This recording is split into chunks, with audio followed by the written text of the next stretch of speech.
दोस्तों इमेजिन करो आप एक बोरिंग सी 9 to 5 जॉब में फंसे हुए हो। पूरा दिन ऑफिस की दीवारों के बीच निकल जाता है और घर सिर्फ सोने के लिए जाते हो। पर एक दिन अचानक आपकी आंख खुलती है और आप एक 2 साल के नन्हे से बच्चे के शरीर में होते हो। हमारा प्रोटैगनिस्ट वैन के साथ बिल्कुल यही होता है। वो होश में आते ही हैरान रह जाता है कि उसके हाथ इतने छोटे क्यों हैं। बिना वक्त गवाए वो पूरे कमरे में दौड़ने लगता है ये समझने के लिए कि आखिर ये हो क्या रहा है। वो सीधा खिड़की की तरफ भागता है और बाहर का नज़ारा देखकर उसकी आंखें फटी की फटी रह जाती हैं। एक शानदार मिडीवल कासल और एक पूरा शहर उसके सामने था। तभी उसकी मेड टिल घबराते हुए अंदर आती है। उसे लगता है कि वैन शायद खिड़की से बिना पैराशूट के स्काई डाइव करने का प्लान बना रहा है। वो उसे तुरंत नीचे उतारती है और डांटती है कि वहां खड़ा होना डेंजरस है।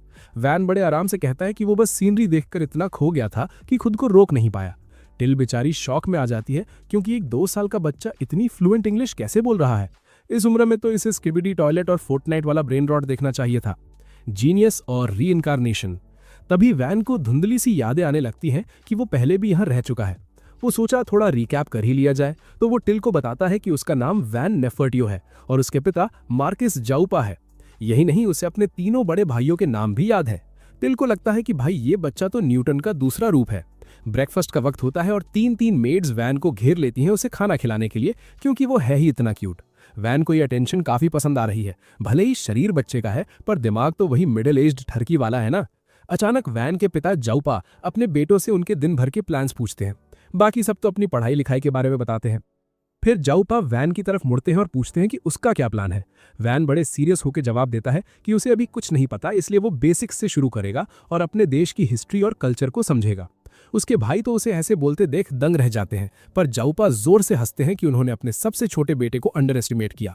उन्हें लगता है कि वैन उनकी और उनकी स्वर्गीय पत्नी की तरह फायर मैजिक में माहिर निकलेगा और उन्हें उससे काफी उम्मीदें हैं।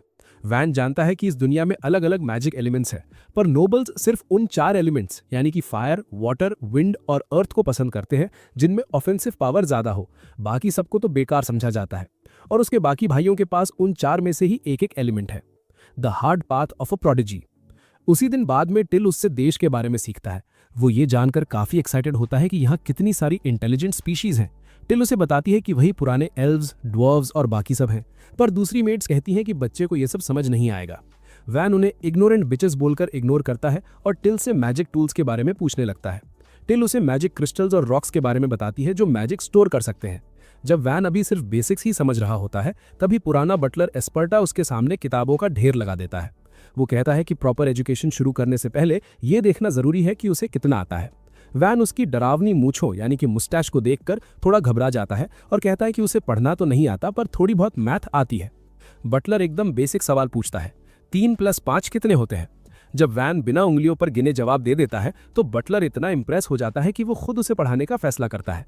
वैन समझ जाता है कि अब उसकी बैंड बजने वाली है, और होता भी वही है।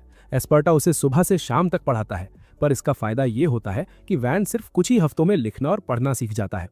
Swords, skills and social status. वक्त गुजरता है और जब वैन 4 साल का होता है तो उसकी स्वर्ड्समैनशिप ट्रेनिंग शुरू होती है। उसका पहला पार्टनर टिल होती है जो ऐसे डॉज करती है जैसे उसे वैन की लकड़ी की तलवार से एलर्जी हो। एक भी शॉट ना मार पाने की वजह से वैन घुटनों के बल गिर जाता है और टिल उसे चढ़ाती है कि वो जीत गई। वैन गुस्से में उसके पीछे भागता है, पर बाकी जलन वाली मेड्स टिल को पकड़ लेती हैं क्योंकि उनके हिसाब से वो एक नोबल की बेइज्जती कर रही हैं। वो वैन से कहती हैं कि उसे सजा दो, पर वैन कहता है कि कोई बात नहीं। पर मेड्स की सुई वहीं अटकी रहती है, तो वैन बस टिल के माथे पर एक हल्का सा फ्लिक करता है और कहता है कि लो, इंसाफ हो गया। अगले 1 साल तक वैन तलवारबाजी पर फोकस करता है। 5 साल की उम्र तक वो सीनियर स्टूडेंट्स को भी हरा देता है, क्योंकि वो तो बेचारे बच्चे हैं और ये एक मैच्योर दिमाग वाला आदमी। बाकी स्टूडेंट्स हैरान है कि वैन ना सिर्फ कॉम्बैट में जीनियस है, बल्कि उन जैसे लोअर स्टेटस वाले लोगों के साथ भी कितना तमीज से पेश आता है। तभी नाइट कमांडर का डेप्यूटी डी वहां आता है और वैन के हाथ चेक करता है। वो देखता है कि वैन के हाथ बहुत स्मूथ है, कोई निशान यानी कि कैलिसेस नहीं है, तो वो हैरान होता है कि बिना प्रैक्टिस के ये इतना अच्छा कैसे हो गया। वैन बताता है कि वो पढ़ाई में इतना बिजी रहता है कि ट्रेनिंग का वक्त ही नहीं मिलता। तब डी मजे मजे में बता देता है कि मार्किस ने ही एस्पर्टा को ऑर्डर दिया था कि वैन की पढ़ाई को 3 गुना मुश्किल कर दिया जाए। वैन के लिए ये एक शौक था, पर अब उसे समझ आया कि उसकी क्लासेस इतनी लंबी क्यों थीं। डी उसे ऑफर करता है कि अगर वो चाहे तो वो मार्किस से बात करके उसकी पढ़ाई कम करवा देगा ताकि वो देश का सबसे बड़ा स्वॉर्ड्समैन बन सके। वैन कहता है कि उसे दोनों चीजें करनी है, तो डी उसे खुद ट्रेन करने का फैसला करता है। वो कहता है कि वो बच्चा समझकर उस पर रहम खाएगा, पर यह किसी पॉलिटिशियन के वादे से भी बड़ा झूठ था। The outside world calls. D की ट्रेनिंग बहुत ही खतरनाक थी। पर फिर भी वैन अपनी इस नई जिंदगी को एंजॉय कर रहा था। एक और साल बीत गया और अब 6 साल का वैन पूरे इलाके में एक जीनियस के नाम से जाना जाता था। पर किताबों और तलवार के बीच रहकर वो थक गया था। तो एक दिन वो टिल से कहता है कि उसे बाहर जाना है। टिल उसे 2 नाइट्स के साथ मार्केट ले जाती है। वैन अलग अलग तरह की शॉप्स देखकर बहुत खुश होता है। तभी उसकी नज़र एक बड़ी सी बिल्डिंग पर पड़ती है। टिल बताती है कि ये मैरी चेंबर ऑफ कॉमर्स है, जो पूरे देश की सबसे बड़ी कंपनी है। वैन को समझ आता है कि ये इस दुनिया का वॉलमार्ट है। अचानक वो देखता है कि एक आदमी एक गंदे से बच्चे को घसीट रहा है। वो आदमी वैन को कहता है कि इधर मत देखो, कोई तमाशा नहीं चल रहा। ये सुनते ही वैन के नाइट्स अपनी तलवारें निकाल लेते हैं उस आदमी का सर कलम करने के लिए जिसने एक नोबल की इंसल्ट करने की जुर्रत की। भाइयों, वैन उन्हें तुरंत रोक लेता है और उस आदमी से पूछता है कि वो उस बच्चे को ऐसे घसीटकर कहाँ ले जा रहा है। वो घमंडी आदमी बड़े होश में जवाब देता है कि वो अपने ही बेटे को स्लेवे में बेचने जा रहा है और कोई उसे रोक नहीं सकता। वैन के लिए ये न्यूज़ किसी झटके से कम नहीं थी, पर टिल उसे समझाती है कि इस दुनिया में गरीब लोग अक्सर थोड़े एक्स्ट्रा कैश के लिए अपने बच्चों को बेच देते हैं। वैन को ये सुनकर घिन आती है, पर इससे पहले कि वो कुछ बोल पाता, वहां एक टैंड मम्मी एंट्री मारती है, जो माकी के सबसे छोटे बेटे को देखकर काफी एक्साइटेड हो जाती है। टिल बड़े गर्व से वैन का फैमिली क्रश दिखाती है, जिस पर वो लेडी अपना इंट्रोडक्शन देती है कि उसका नाम रोजली है और वो मैरी चेंबर ऑफ कॉमर्स से है। वैन बिना टाइम वेस्ट किए रोजली से पूछता है कि उस नीले बालों वाले लड़के की कीमत क्या होगी। रोजली एक नज़र उस बच्चे पर डालती है और उसके बाप से पूछती है कि क्या इसके पास कोई मैजिक एट्रीब्यूट है। बाप जवाब देता है कि इसके पास चोरी करने वाला मैजिक है। तो रोजली कहती है कि भाई, इसके तो सिर्फ 3 बड़े सिल्वर कॉइन्स ही मिलेंगे। ये सुनकर वो बुद्धा हरामी गुस्से में आ जाता है और अपने बेटे को लातों से पीटने लगता है, ये कहकर कि तू इतना यूजलेस है कि तेरी कीमत तो सोफी रेन के मंथली ऑमलेट सब्सक्रिप्शन से भी कम है। रोजली उसे थोड़ा रहम करने को कहती है, पर वो उसे किसी और दुकान पर ले जाने की जिद करता है ताकि बेहतर रेट मिल सके। तभी वैन बीच में आकर ऑफर देता है कि वो उस लड़के को 5 सिल्वर कॉइन्स में खरीद लेगा और वो लालची बुद्धा तुरंत मान जाता है। वैन उस लड़के को आजाद करता है और उसका नाम पूछता है। वो लड़का बिना डरे वैन का हाथ पकड़कर खड़ा होता है और अपना नाम काम बताता है। वैन उसे कहता है कि अब तुम जहां चाहो जा सकते हो, पर टिल हैरान होकर पूछती है कि अभी तो इसे खरीदा है, तो इसे जाने क्यों दे रहे हो। वैन कहता है कि वो बस उसकी मदद करना चाहता था। फिर उसे पता चलता है कि काम का इस दुनिया में कोई नहीं है, तो वो उसे अपने मैंशन ले जाने का फैसला करता है। पर नाइट्स उसे समझाते हैं कि बिना किसी पहचान के वो उसे मैंशन नहीं ले जा सकते, उसे एक स्लेव की तरह ही साथ रखना पड़ेगा। अब वैन तो ठहरा मॉडर्न दिमाग वाला बंदा जो स्लेवरी से नफरत करता है। उसे ये सुनकर दुख होता है, पर जब काम खुद इसके लिए राजी हो जाता है तो वैन मान जाता है। रोजली उन्हें रोकती है और कहती है कि कॉन्ट्रैक्ट फाइनलाइज करना पड़ेगा। वो दोनों का हाथ पकड़ती है और एक स्पेल कास्ट करती है, जिससे काम के हाथ के पीछे एक टैटू बन जाता है। ये इस बात का सबूत था कि अब वो वैन का सेवक है। वैन काम को मैंशन ले आता है और वो जल्द ही एक लॉयल और टैलेंटेड सर्वेंट बन जाता है। एक दिन काम वैन के पास आता है और बताता है कि डी उसे ढूंढ रहा है। वैन उसे एक कुकी की रिश्वत देता है ताकि वो डी से झूठ बोल दे कि वैन यहाँ नहीं है। काम कुकी तो खा लेता है, पर कहता है कि डी को पता है आप यहीं हो। फिर भी वैन उसे कहता है कि कोई ना कोई कहानी पका देना। तभी वैन नोटिस करता है कि काम ने वो ग्लव्स नहीं पहने जो उसने दिलाए थे। काम कहता है कि वो अपना टैटू दुनिया को दिखाना चाहता है, क्योंकि ये सबूत है कि वो वैन की सेवा करता है। पर जैसे ही वैन कहता है कि उसे उसका ग्लव्स पहनना ज्यादा पसंद आएगा, काम तुरंत मान जाता है। तभी डी दरवाजा खटखटाता है और काम बाहर जाके कह देता है कि वैन यहाँ नहीं है। डी कहता है कि अभी एक नौकर ने उसे अंदर जाते देखा है।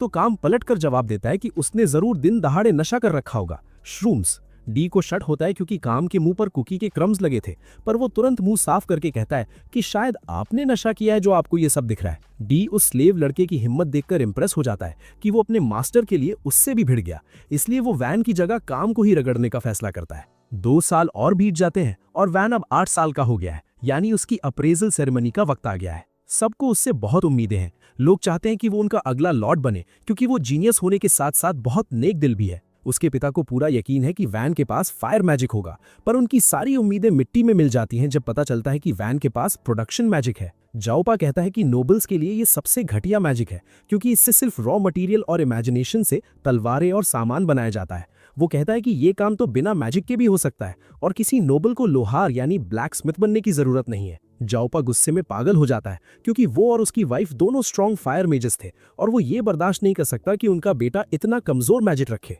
वो अपनी तलवार निकाल लेता है और कहता है कि उसे ये गलती पहले ही सुधार लेनी चाहिए थी। वैन डर के मारे जम जाता है, पर इससे पहले कि उसके पिता उस पर हमला करे, उसका सबसे बड़ा भाई मीरसिया बीच में आ जाता है। वो सुझाव देता है कि उनके टेरिटरी में एक पिछड़ा हुआ गांव है जो अभी तक डेवलप नहीं हुआ, तो क्यों ना वैन को वहां का लॉर्ड बनाकर भेज दिया जाए। जाओपा वजह पूछता है तो मीरसिया बताता है कि उस नेमलेस गांव में सिर्फ 100 लोग हैं, वहां कुछ भी नहीं है और उत्तर में पहाड़ों पर खतरनाक मॉन्स्टर्स हैं। साथ ही पड़ोस में दूसरे नोबल की जमीन है और दुश्मन किंगडम जेलेनेटा भी वहीं पास में है। जाओपा को ये प्लान पसंद आता है क्योंकि वो गांव नया है और वहां के लोग उनके लॉयल नहीं है, तो अपने परिवार के किसी सदस्य को भेजना एक अच्छा फैसला होगा। वो मीरसिया की तारीफ करता है कि उसने अपने परिवार के इस कलंक का एक सही उपयोग ढूंढ लिया और वैन को तुरंत निकलने का ऑर्डर देता है। सबके जाने के बाद मीरसिया वैन से माफी मांगता है कि उसने इतनी मुश्किल जगह उसे भेजा, पर वो उसे अपने पिता के हाथों मरने से बचाना चाहता था। वैन उसे जान बचाने के लिए थैंक यू कहता है और मीरसिया वादा करता है कि वो वैन की हर संभव मदद करेगा। वैन अपनी पैकिंग शुरू करता है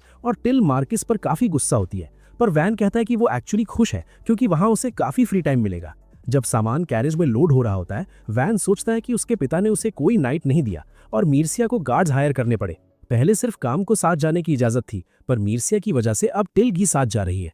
अचानक डी वहां आता है और कहता है कि वो भी साथ चल रहा है ताकि वैन की ट्रेनिंग पूरी कर सके। वैन बिल्कुल नहीं चाहता कि डी चले और कहता है कि पिता ने मना किया है। डी कहता है कि उसे ऐसी कोई खबर नहीं मिली और वो अपने साथ 2 और नाइट्स भी लाता है। यही नहीं, बटलर एस्पार्ता भी वहां आ जाता है और बताता है कि उसने मैंशन से अर्ली रिटायरमेंट ले लिया और अब वो वैन के साथ चलकर उसे पढ़ाना जारी रखेगा। जैसे ही कैरेज आगे बढ़ना शुरू करती है, वैन थोड़ा उदास महसूस करता है क्योंकि उसके बाप ने उसे इतनी खुफिया तरीके से शहर से निकाला है कि वो अपना फैमिली क्रेस्ट तक यूज नहीं कर सकता। पर भाई ट्विस्ट तो देखो, पूरा शहर उसे विदा करने के लिए इकट्ठा हो गया है क्योंकि नाइट्स ने बड़े बड़े बैनर्स उठा रखे हैं जिन पे लिखा है कि वैन जा रहा है। वैन ये देखकर पैनिक हो जाता है और पूछता है कि ये सब क्या नौटंकी है। नाइट्स बताते हैं कि वो बस डी के ऑर्डर्स फॉलो कर रहे हैं और जब तक वो नहीं बोलता बैनर्स नीचे नहीं होंगे। पर प्रॉब्लम ये है कि डी अभी घोड़े बेचकर सो रहा है। खैर, पूरा शहर वैन को बाय बाय कहता है और वैन उनसे वादा करता है कि वो एक दिन जरूर वापस आएगा। थोड़ी देर बाद वैन एक छोटी सी लकड़ी की टहनी यानी ट्विग उठाता है और अपना प्रोडक्शन मैजिक यूज करके उसे एक असली तलवार में बदल देता है। अब भाई वुड को मेटल में बदलने के लिए पता नहीं कौन सा न्यूक्लियर रिएक्शन लगता होगा, पर हमारा प्रोटैगनिस्ट तो जीनियस है ना। काम और टिल ये देखकर दंग रह जाते हैं और वैन कहता है कि वो बस ये चेक कर रहा था कि इस बेकार कहे जाने वाले मैजिक का कोई ढंग का यूज है या नहीं। तभी टिल बताती है कि वो गांव के पास पहुंच गए हैं। वैन एक्साइटमेंट में काम से कहता है कि अगर उसे गांव की जिंदगी पसंद ना आए तो वो वापस मैंशन जा सकता है। वो उसका स्लेव कॉन्ट्रैक्ट खत्म करने को भी तैयार है और कहता है कि वो मिर्सिया की सेवा कर सकता है जो उसका ख्याल रखेगा। काम तुरंत बना कर देता है और कहता है कि वो वैन की सेवा करने की कसम खा चुका है और आखिरी दम तक उसके साथ रहेगा। वैन थोड़ा ऑकवर्ड फील करता है क्योंकि ये तो किसी प्रपोजल जैसा साउंड कर रहा था और पिछली लाइफ में तो उसे ऐसा कुछ कभी सुनने को मिला नहीं। अचानक कैरेज जोर से झटका खाती है और रुक जाती है। वैन खिड़की से बाहर झांक कर देखता है कि माजरा क्या है। एक नाइट बताता है कि आगे लफड़ा हो गया है, गांव पर बैंडिट्स ने हमला कर दिया है। वैन तुरंत मीटिंग बुलाता है। डी बताता है कि ये बैंडिट्स लड़ने में माहिर है और बेचारे गांव वाले उनका मुकाबला नहीं कर पाएंगे। टोटल 50 बैंडिट्स हैं और भले ही एक मोटी लकड़ी की दीवार उन्हें अंदर आने से रोक रही है, पर वो बाहर से तीर चलाकर लोगों को मार रहे हैं। डी कहता है कि अगर वो सब मिलकर लड़े तो बैंडिट्स को भगा सकते हैं, पर एडवेंचरर्स का लीडर ऑर्थो साफ मना कर देता है। उसका कहना है कि उसका काम सिर्फ वैन को गांव तक पहुंचाना है और वो अपने लड़कों को ऐसी खतरनाक लड़ाई में नहीं झोंकेगा जहां उनका पलड़ा हल्का हो। डी आर्ग्यू करता है कि ये लोग वैन की प्रजा बनने वाले हैं तो उन्हें बचाना उनका फर्ज है। ऑर्थो ताना मारता है कि ये नोबल वाली बातें आपको शोभा देती हैं, पर हम एडवेंचरर्स हैं और हम पे ये लॉजिक काम नहीं करता।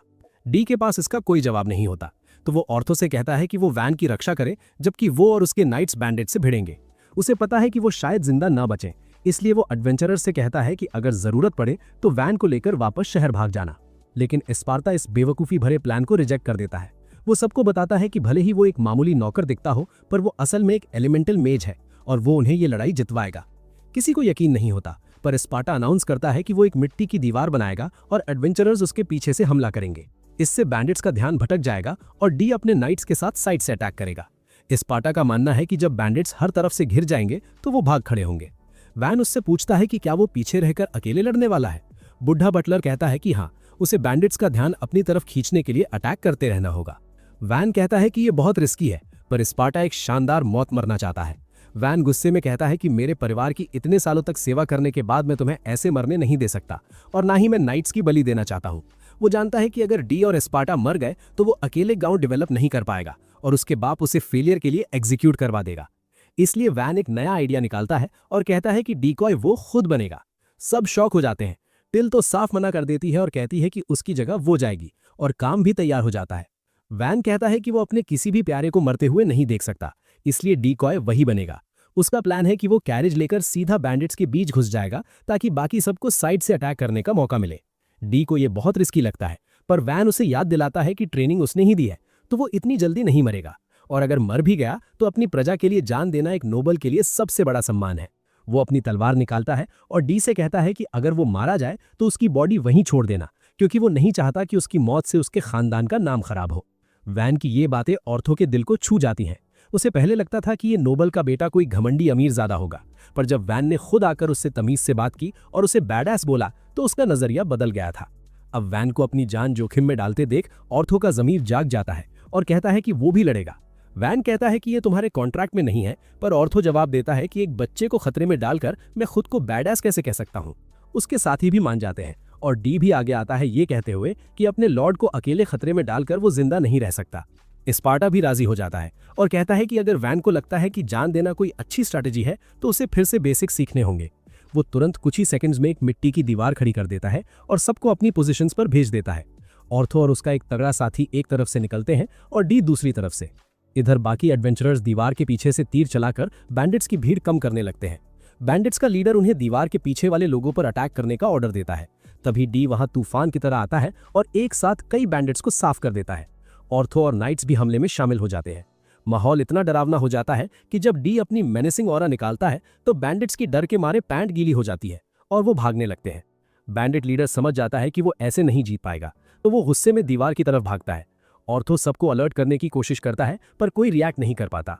वो साइक्लॉप्स जैसा दिखने वाला गुंडा अपनी भारी कुल्हाड़ी एक मासूम लड़के पर चलाने ही वाला था, तभी वैन एंट्री मारता है और उसे ताना मारकर उसका ध्यान भटका देता है। वैन बड़े स्वैग से उस बड़े आदमी की टांगों के बीच से निकलता है और पीछे से उसके घुटनों पर वार करके उसे जमीन पर गिरा देता है। काम भी पीछे नहीं रहता, वो छलांग लगाकर सीधा उस बैंडिट लीडर की कुल्हाड़ी को एक सीढ़ी की तरह यूज करता है और उस पर एक खतरनाक फिनिशिंग ब्लो दे देता है। कुछ ही देर में सारे बचे कुचे बैंडिट्स पकड़े जाते हैं और सबसे अच्छी बात यह थी कि वैन की टीम का एक भी बंदा नहीं मरा। ऑर्थो इस बात से काफी खुश है कि उन्हें बेस्ट पॉसिबल रिजल्ट मिला और वो कहता है कि जैसे ही पेमेंट मिल जाएगी उनका काम यहाँ खत्म हो जाएगा। पर अब वो बैन को लेकर थोड़ा क्यूरियस है। उसे बैन में एक बहुत बड़ा पोटेंशियल दिखता है, इसलिए वो अपनी टीम से पूछता है कि क्या वो यहाँ रुककर देखना चाहते हैं कि ये बच्चा इस नेमलेस विलेज का क्या करता है। उसके आधे सदस्य तो मना कर देते हैं क्योंकि उन्हें लगता है कि इस गांव में उतना पैसा नहीं है, पर उसकी कोर टीम वहीं रुकने का फैसला करती है क्योंकि उन्होंने बैन को एक्शन में देखा है और उन्हें यकीन है कि ये कोई आम बच्चा नहीं है। वो बैन में इन्वेस्ट करना चाहते हैं क्योंकि उन्हें पूरा भरोसा है कि ये लड़का एक दिन बहुत नाम कमाएगा और तब वो अपने सारे लॉयल्टी पॉइंट्स कैश कर पाएंगे। दूसरी तरफ टिल बैन को पकड़कर जोर जोर से झंझोड़ देती है क्योंकि उसने अपनी जान खतरे में डाली थी और वो कहती है कि अगली बार ऐसा कुछ हुआ तो खतरे में कूदने का काम उसका होगा।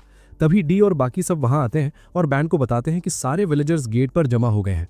वैन बड़े गर्व और उम्मीद के साथ गांव में कदम रखने का फैसला करता है, पर जैसे ही वो गांव को देखता है उसकी उम्मीद थोड़ी ठंडी पड़ जाती है क्योंकि वहां के लोग बहुत कमजोर और हालत बहुत खराब दिख रही थी। विलेज चीफ वैन का स्वागत करते हैं और उनकी जान बचाने के लिए थैंक यू कहते हैं और वैन का पहला सवाल यही होता है कि क्या इस गांव पर पहले भी हमले हुए हैं। वो बुढ़ा आदमी हाँ में सिर हिलाता है और बताता है कि इस साल ही उन पर कई बार अटैक हो चुका है। वैन इसका कारण पूछता है तो चीफ बताते हैं कि पहले ये गांव किसी और टेरिटरी का हिस्सा था जहां नाइट्स रेगुलरली पेट्रोल करते थे, पर जब से ये फर्डियो फैमिली के अंडर आया है तब से किसी ने उनकी सुध तक नहीं ली। वैन इस बात के लिए माफी मांगता है और कहता है कि उसके पिता शायद अभी तक छोटे गांव की वैल्यू नहीं समझते हैं। ये सुनकर विलेजर्स भड़क जाते हैं और चीफ पूछते हैं कि क्या नोबल्स को लगता है कि छोटे गांव बचाने लायक नहीं है क्योंकि वो ज्यादा टैक्स नहीं देते। वैन उन्हें समझाता है कि किसी पर इल्जाम लगाने का कोई फायदा नहीं है और ये सुनकर विलेजर्स और भी गुस्सा हो जाते हैं। वो कहते हैं कि एक नोबल कभी नहीं समझ पाएगा कि उन पर क्या गुजरती है, पर वैन कहता है कि वो यहाँ गाँव के फ्यूचर की बात कर रहा है और यहाँ गुस्सा दिखाना बेकार है। वो कहता है कि गांव की इस हालत के लिए नोबल जिम्मेदार तो हैं, पर असल वजह वो लॉज हैं जो किंगडम के फाउंडर ने लिखे थे। वो कहता है कि सिर्फ कानून को कोसने से कुछ नहीं बदलेगा, उन्हें गांव को बचाने के लिए कुछ अलग करना होगा। पहला रास्ता ये है कि वो कुछ इतना वैल्यूएबल प्रोड्यूस करें कि किंगडम उन्हें इग्नोर ना कर सके। दूसरा रास्ता ये है कि वो इतना पैसा कमाएं कि अपने हिफाजत के लिए मर्सिनरीज हायर कर सके। और आखिरी रास्ता ये है कि वो सब मिलकर गाँव पर काम करें और इसे बेहतर बनाएं। वहां की एक विलेज बैडी कहती है कि उन्होंने भी ये सोचा था, पर उनके पास तो कुछ भी नहीं है। वैन उसे बताता है कि अब हालात बदल चुके हैं क्योंकि उनके पास एक नया लॉर्ड है और वो गांव की रक्षा के लिए सब कुछ करेगा। खैर, विलेजर्स को उस पर भरोसा नहीं होता क्योंकि वो एक बच्चा है, पर जैसे ही स्पर्टा और डी आगे आकर अपना इंट्रोडक्शन देते हैं कि वो फॉर्मर हेड बटलर और नाइट ऑर्डर के वाइस कमांडर रह चुके हैं, विलेजर्स का कॉन्फिडेंस अचानक बढ़ जाता है कि उनका गाँव अब सही हाथों में है। चीफ वैन से पूछते हैं कि क्या उसके पास कोई पावरफुल एलिमेंटल मैजिक है, और वैन तुरंत साफ कर देता है कि वो सिर्फ प्रोडक्शन मैजिक ही कर सकता है, तो वो उससे लड़ाई में ज्यादा उम्मीद ना रखें। ये सुनते ही विलेजर्स फिर से उदास होने लगते हैं और वैन के ईगो को थोड़ी चोट लगती है। तभी एक विलेजर उससे टैक्स के बारे में पूछता है, क्योंकि फिलहाल उनके लिए अपनी इनकम का 30% देना बहुत मुश्किल है। वैन फैसला करता है कि जब तक गांव स्टेबल नहीं हो जाता, टैक्स सिर्फ 10% रहेगा, और ये सुनते ही सब उसे पसंद करने लगते हैं। फिर वैन कहता है कि उन्हें गांव की दीवारों पर काम करना होगा, और वो एस्पर्टा से पूछता है कि जो मिट्टी की दीवार उसने बनाई है वो कब तक रहेगी। बटलर जवाब देता है कि वो सिर्फ थोड़ी देर तक टिकती है, जब तक माना खत्म ना हो जाए और फिर वो मिट्टी का ढेर बन जाती है। वैन डिसाइड करता है कि वो बाद में एक पक्की दीवार बनाएगा, पर फिलहाल के लिए वो एस्पर्टा को मैजिक से एक दीवार खड़ी करने को कहता है। वो पुराना बटलर तुरंत पूरे गांव के चारों तरफ एक बहुत बड़ी दीवार बना देता है, और ये देखकर सबकी बोलती बंद हो जाती है। इसके बाद वैन कहता है कि उन्हें बैंडिट्स को रोकने के लिए गड्ढे यानी पिट फॉल्स और ट्रैप्स की जरूरत है, और डी कहता है कि ये काम वो संभाल लेगा। फिर वैन विलेजर्स की तरफ मुड़ता है और कहता है कि उन्हें गांव को फिर से खड़ा करने के लिए मिलकर काम करना होगा, तभी इसे एक कामयाब जगह बनाना कोई मुश्किल सपना नहीं रहेगा। इस सब के बाद वैन जंगल जाता है ताकि अपने प्रोडक्शन मैजिक को पूरी तरह से टेस्ट कर सके। वो लकड़ी का एक छोटा सा टुकड़ा लेता है और अपने मैजिक से उसके हर एक इंच को महसूस करता है। फिर वो उस लकड़ी को बहुत बारीक धागों में बांट देता है और उन्हें एक मजबूत पैटर्न में बुनते हुए एक सॉलिड प्राइड क्यूब बना देता है। टिल और काम पूछते हैं कि ये क्या है, तो वैन बताता है कि ये एक नैनो मटेरियल क्यूब है जो बहुत ही ज्यादा मजबूत है। वो ऐसे ढेर सारे क्यूब्स बना देता है और तभी वहां से ऑर्थो और उसके दोस्त गुजरते हैं। वो उन चमकदार आरजीबी क्यूब्स को देखकर क्यूरियस हो जाते हैं। ऑर्थो पूछता है कि क्या वो एक ब्लॉक को काटने की कोशिश कर सकता है। वो एक ब्लॉक को हवा में उछालता है और अपनी पूरी ताकत से उस पर वार करता है, पर वो ब्लॉक पास के एक पेड़ से जा टकराता है और उस पर एक खरोच तक नहीं आती। ऑर्थो को अपनी आंखों पर यकीन नहीं होता, क्योंकि उसका वार पत्थर को भी काट सकता था, पर ये नैनो क्यूब ज्यों का त्यों है। इसके बाद वैन अपने मैजिक के साथ और एक्सपेरिमेंट्स करता है और सूरज ढलने तक ढेर सारे हथियार और सामान बनाता रहता है। टिल पूछती है कि क्या वो थका नहीं है, क्योंकि प्रोडक्शन मैजिक में बहुत माना खर्च होता है, पर वैन एकदम फिट महसूस कर रहा है। वो सोचता है कि उसके पास आखिर कितना माना है, और वो मजाक मजाक में लकड़ी से कटाना बना देता है, क्योंकि जब मैजिक हो तो साइंस और एनर्जी कंजर्वेशन की परवाह कौन करता है। काम की आंखें उस नए तरह की तलवार को देखकर चमकने लगती है, तो वैन उसे वो गिफ्ट कर देता है, और तभी टिल भी उसे उम्मीद भरी नजरों से देखने लगती है। वैन उसे कुल्हाड़ी देता है, पर टिल बिल्कुल खुश नहीं होती, क्योंकि उस पर एक डरावना स्कल डिजाइन था जो उसके क्यूट वाइब के साथ मैच नहीं कर रहा था। रात को जब टिल और काम सो जाते हैं, वैन कैंप फायर के सामने बैठा रहता है। उसे नींद नहीं आ रही। सफर और लड़ाई की वजह से वो थका हुआ महसूस कर रहा है, और उसे गंदा भी लग रहा है, क्योंकि उसने कई दिनों से नहाया नहीं है। वो सोचता है कि उसके सर्वेंट्स भले ही नॉर्मल एक्ट कर रहे हैं, पर वो भी थक गए होंगे, और गांव पर काम शुरू करने से पहले उसे कुछ बेसिक फैसिलिटीज चाहिए। तो अगले दिन वैन एक खुली जगह पर नैनो क्यूब्स का ढेर लगाना शुरू करता है ताकि उनसे घर बना सके। विलेजर्स वहां इकट्ठा हो जाते हैं ये देखने के लिए कि वो क्या कर रहा है, और खुद वैन को भी यकीन नहीं है कि वो इतनी बड़ी चीज बना पाएगा या नहीं। फिर भी वो पूरे फोकस के साथ घर बनाने के हर एक स्टेप और डिटेल पर ध्यान लगाता है। सबसे पहले वो मजबूत पिलर्स खड़े करता है जो छत का पूरा बोझ उठा सकें, और फिर उनके चारों तरफ दीवारें बनाना शुरू करता है। इसके बाद वो डोर्स और विंडोज के साथ और भी रूम्स बनाता है, और आखिर में रूफ डालकर बिल्डिंग को पूरा कर देता है। देखते ही देखते उसका शानदार घर बनकर तैयार हो जाता है, और किसी को यकीन ही नहीं होता कि वैन ने महज कुछ सेकंड्स में एक पूरा मैंशन खड़ा कर दिया है। पर वो खुद बहुत खुश है कि अब उसके पास आराम से रहने के लिए एक ठिकाना है। पूरा गांव और वैन के दोस्त फटी आंखों से उस मैंशन को निहार रहे हैं। उनके मुंह खुले के खुले रह गए हैं, और टिल कहती है कि उसका प्रोडक्शन मैजिक किसी टेरिटरी को चलाने के लिए एलिमेंटल मैजिक से कहीं ज्यादा काम का है। वैन थोड़ा हम्बल बनता है और कहता है कि ऑफेंसिव मैजिक फिर भी बेहतर है, क्योंकि उससे एक नोबल अपनी प्रजा की रक्षा कर सकता है। उसे लगता है कि लोग उस नोबल के अंडर ज्यादा सेफ फील करते हैं, जो बड़े बड़े फायरबॉल्स फेंक सके, ना कि किसी ऐसे बंदे के साथ जो बस एक बड़ा कंस्ट्रक्शन वर्कर बन के रह गया हो। टिल और काम उसकी बात से अग्री नहीं करते और कहते हैं कि वो उसके पिता के शहर के बजाय उसके बनाए हुए शहर में रहना पसंद करेंगे। पर वैन को लगता है कि वो बस उसका पक्ष ले रहे हैं, लेकिन एस्पार्टा का मानना है कि वो सही कह रहे हैं। वो वैन को समझाता है कि जंग के वक्त शायद लोग अटैक करने वाले नोबल्स को पसंद करें, पर शांति के समय उसकी ये एबिलिटी डेवलपमेंट के लिए सबसे बेस्ट है। डी, ऑर्थर और बाकी लोग भी वही बात कहते हैं, और वो वैन से कहते हैं कि ये कितना अनबिलीवेबल है कि उसने उसैन बोल्ट की स्पीड से भी तेज एक पूरा घर बना दिया। वैन उन्हें कहता है कि अगर वो लकड़ी लेकर आए तो वो उनके लिए भी घर बना सकता है, और ये सुनते ही डी और ऑर्थो दोनों में आग लग जाती है कि कौन सबसे पहले लकड़ी जमा करके अपना घर बनवाएगा। खैर, सिर्फ वही नहीं है जिन्हें नया घर चाहिए। गांव का चीफ भी बड़े डरते डरते वैन से पूछता है कि अगर विलेजर्स भी लकड़ी ले आए तो क्या वो उनके लिए भी घर बना देगा। विलेजर्स उसे बताने लगते हैं कि उनके घर कैसे टूटे फूटे हैं और वहां रहना कितना मुश्किल है, और वैन को एहसास होता है कि इन सब का रेनोवेशन करना बहुत थका देने वाला काम होने वाला है। मगर वो अपने लोगों को निराश नहीं करना चाहता, और ये सच भी है कि उनके पुराने घर किसी भी पल गिर सकते हैं। वो घर बनाने के लिए राजी हो जाता है, बस शर्त ये रखता है कि उन्हें लकड़ी लानी होगी। और ये सुनते ही सबकी खुशी का ठिकाना नहीं रहता। थोड़ी ही देर में वैन एक साथ पूरा रेजिडेंशियल ब्लॉक खड़ा कर देता है और लोग अभी भी उसके स्किल्स देखकर हैरान हैं।